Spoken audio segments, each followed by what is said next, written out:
What's up, guys? Today we just wanted to talk to you about this new list that came out that is showing all the new horror movies coming out in 2024. And we figured we'd just do something where we're just going to talk about whether or not we actually give a damn about them. Not many for me, but what else is new? So this past weekend, the movie Night Swim came out, which is another Blumhouse feature. Or as I like to call them, Blumhouse. Oh, Jesus, God, no. They don't really have a great track record. I find that Blumhouse makes a lot of movies that don't have a lot of bite. They kind of make movies for the masses, which isn't a problem. You know, they're money makers. A lot of people don't want their horror shoved down their throat. They want something subtle, which I think Blumhouse is good for. It's just generally not for me. You know, the movies are okay, but there's never anything that they've done that has really wowed me. Yeah, they definitely go for more quantity over quality. Not to knock Blumhouse too hard, I just find that a lot of what they put out these days is just mediocre at best. It's like they don't throw a lot of money at these properties, they just kind of make stuff just to make it. I thought the trailer for Night Swim kind of looked okay, but again, a haunted pool just doesn't do it for me. People don't really seem to dig it, and honestly, I have no desire. Maybe we'll check it out when it hits streaming or something, but we are in the next 2 years, probably. Yeah, we're certainly not going to the theater for that one. No.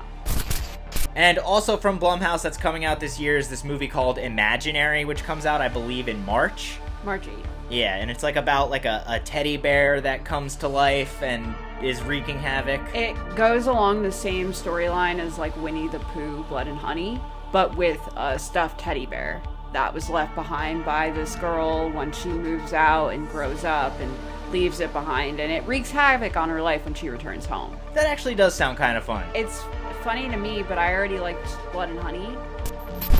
Another Blumhouse movie that I'm like, I'm sure it'll be fine. Yeah. You know, there's nothing coming out from them this year where I'm like, holy crap, that looks great. Or, as per usual. Or that I'm just like really looking forward to.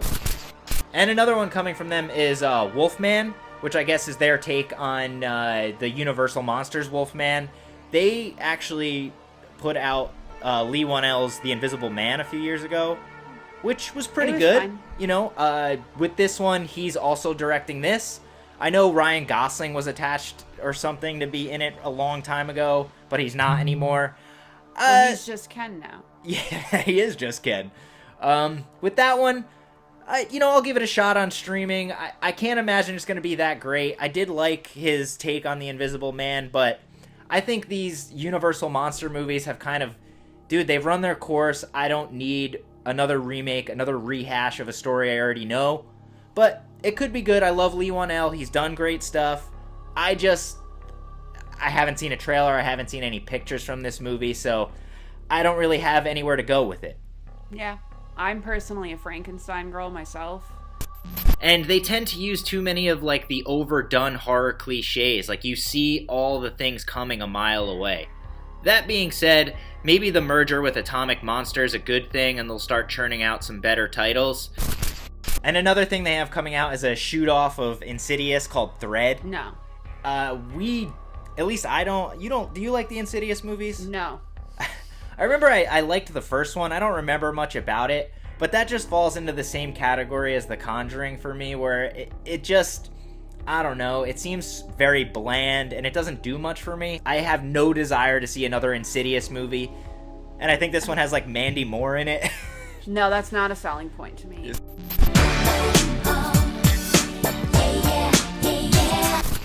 I find the Conjuring movies scary by any means, but I find their storylines and plot lines way more enticing than Insidious. Where Insidious just kind of goes nowhere. For you, it seems to go a lot of places for some people. Great for y'all. Yeah, I'm not for out me. on that I guess not for us. I enjoy the Conjuring movies, the initial run of them, not the Annabelle and the Nun. I don't. Oh yeah, all the spin-offs, no. I So this is watch going to be all a that spin-off of garbage, but- Insidious, and meh. Something coming out that we actually kind of want to see is the Winnie the Pooh Blood and Honey 2. We really enjoyed the first one. It's a great shut-your-brain-off slasher movie. There's nothing great about the storyline or acting. It's just good, honest fun. And Winnie the Pooh Blood and Honey 2 apparently has Tigger in it. The first thing I said to him as the first one ended was, where was Tigger? And he goes, And yeah, the pictures of it like look like they stepped up a little with the makeup, which should be pretty fun to see. And honestly, it's just good, honest fun. Really looking forward to that. The irony of it all is that it's being released on my birthday. Yeah. So, happy birthday to me. We will be enjoying it. I will enjoy it. Then we have the new Ghostbusters movie, Frozen Empire, which is taking... it's obviously another sequel after Afterlife. It looks okay. I watched the trailer. I liked Afterlife. I know a lot of people didn't. I don't know. I'll give it a shot. I don't know where that story could go. It's trying to prevent the world from another ice age. With Yes. all these movies touching on natural disasters. I don't know. Yeah. I don't know how I feel about it. I was surprised that I enjoyed Afterlife. And Yeah. I was satisfied with that alone. The reason I liked Afterlife is, again, it's just kind of... it reused a lot of the tropes from the original, and that's why it worked. That's why I'm not sure where this one could possibly go. But, I don't know. I guess I'm kind of looking forward to it. And then we have The First Omen, which is a prequel to the Omen films. I don't really have any desire to see this. I never have a desire for origin stories, to be completely honest with you, and The Omen is fine. Yeah, The Omen is great. Yeah, the original Omen Yes. is great. Yes. I watched the trailer for this, and it looks... I don't need it. Who asked for this? Yeah, we didn't ask for this. Then we have a direct sequel to Silent Hill, Return to Silent Hill. I know you don't really care much for it. I love the original Silent Hill. Really? I think I don't remember that. Surprise. Oh. I But- love the original Silent Hill movie. I remember really enjoying it from the first time I saw it to the last time, which is probably in the last 10 years. But my sister played the game a lot and loved the game, so she was I psyched loved the on first movie. Yeah. I do too. The original director is returning. So I guess this one's more of a morbid curiosity to see if it can capture like what they did with the first one. I'll definitely check that one out. Yeah. And then we have the new Strangers remake trilogy that they have going on. That's helmed by Rennie Harlin, who, of course, made Nightmare on Elm Street: The Dream Master. He did Cliffhanger. He did Die Hard 2. He did Deep Blue Sea. I don't need a remake of The Strangers. No, it was fine the way it was. Yeah, I even liked the sequel. I don't know what they could possibly inject into this to make it new and fresh. I don't need it. Will I see it? Yeah, but I don't think I'm gonna go to the theater to check it out. That's for sure. What's with this trilogy shit? Quiet Place Day One, which again is another prequel, starring the guy Joseph Quinn, obviously the hero from Stranger Things season 4. Eddie Munson. Again, don't need to know how this all happened. They kind of already did it at the beginning of A Quiet Place 2, and this one doesn't have John Krasinski directing. I'm kind of mediocre on it. I'll watch it, but I'm not looking forward to it. Having John Krasinski not directing, I think, is kind of a misstep. I think he handled the first two well. I thought both movies were actually pretty good. I think he's like on as a producer for this one, but meh. Probably. Yeah. Second half of the year, we have Alien Romulus, which I am really looking forward to. It's the #1 anticipated movie for me, at Wow.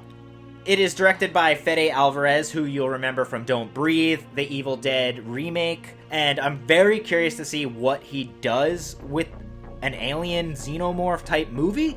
We haven't seen much from it. We've just seen a couple photos that he's shared of like the clapper boards and stuff, but yeah, I love the Alien movies, and I'm really curious to see what he does with it, especially now that it's not in the hands of like someone like Ridley Scott or James Cameron.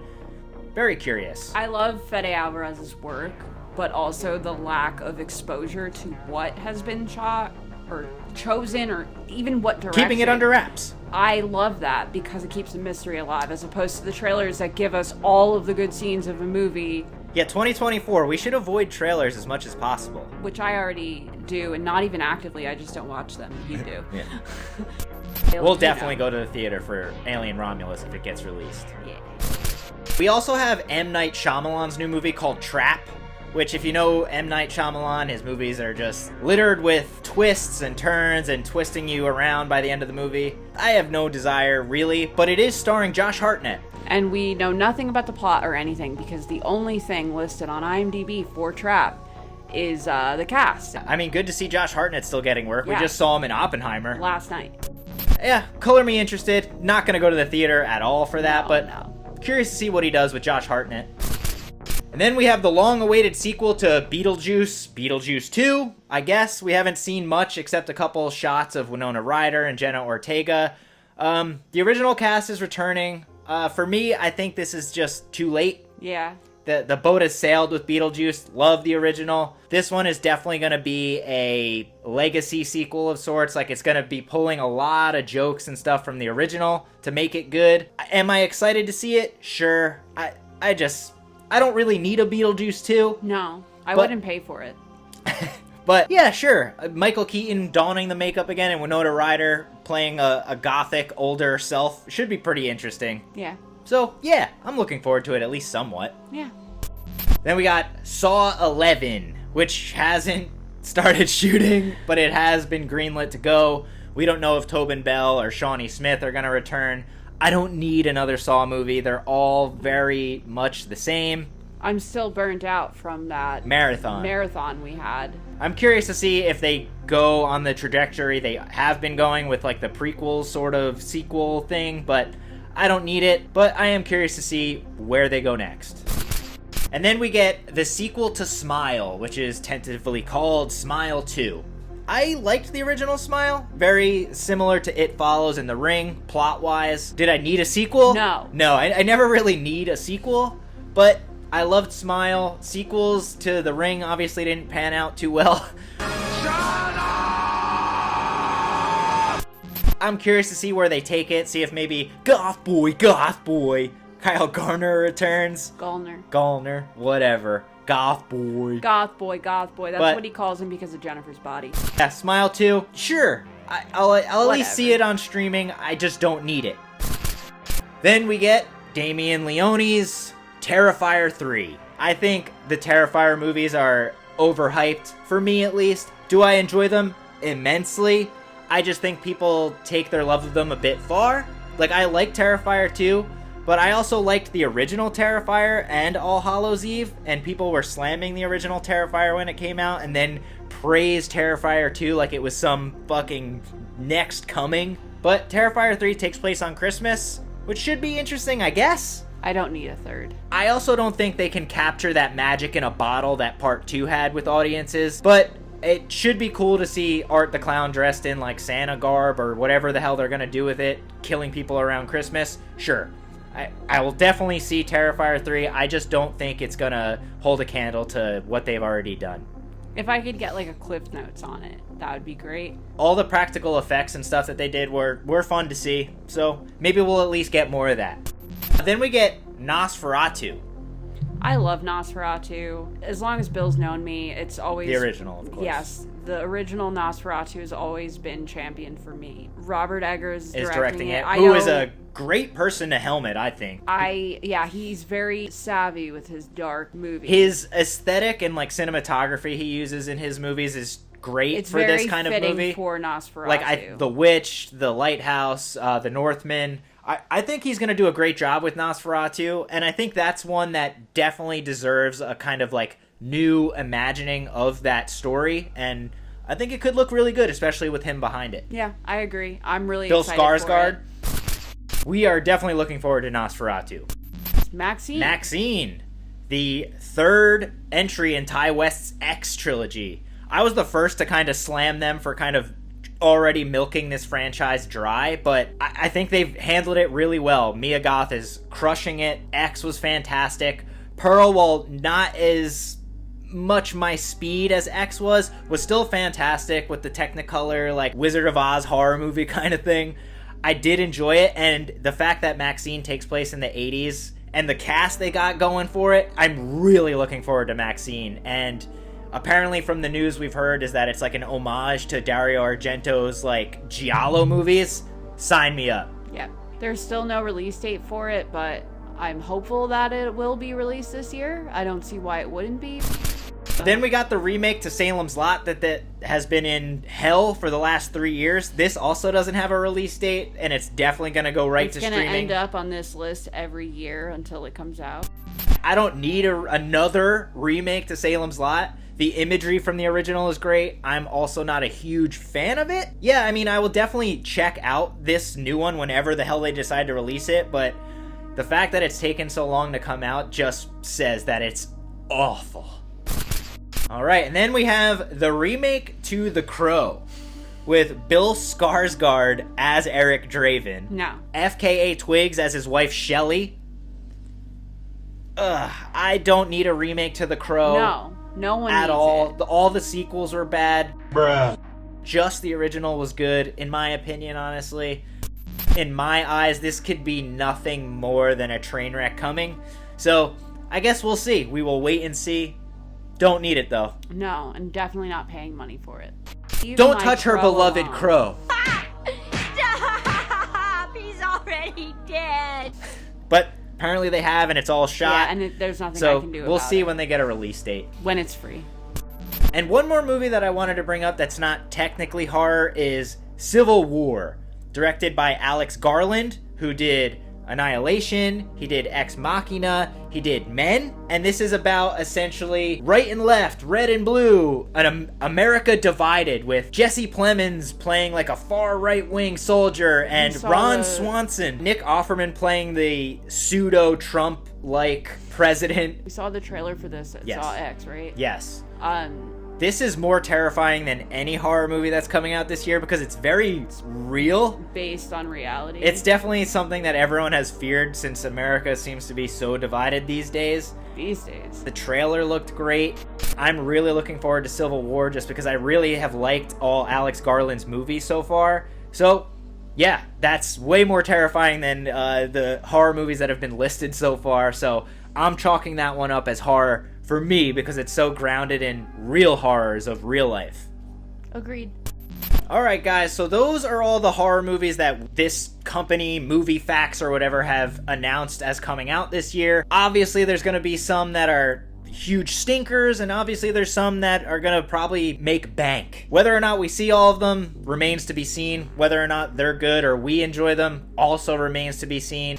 There's also going to be some that squeeze in under the radar that we haven't heard of that are going to be awesome, I'm sure. Anything of note, good or bad, I'm sure we'll do review videos of. Yeah, we'll over at least time. talk about them a little bit. Yeah, I know not to get too excited ahead of time. Yeah, we learned not to get our hopes up too high. Yeah, we've been on Earth long enough. Thank you guys for watching. If you liked what you saw, please remember to thumbs up the video. And if you like skateboarding, if you like movies, if you like horror, if you like just nonsense and collectibles, please subscribe to the channel. Yeah. We do a lot of this nonsense around here. And until the next video, guys, thanks for joining us. Adios.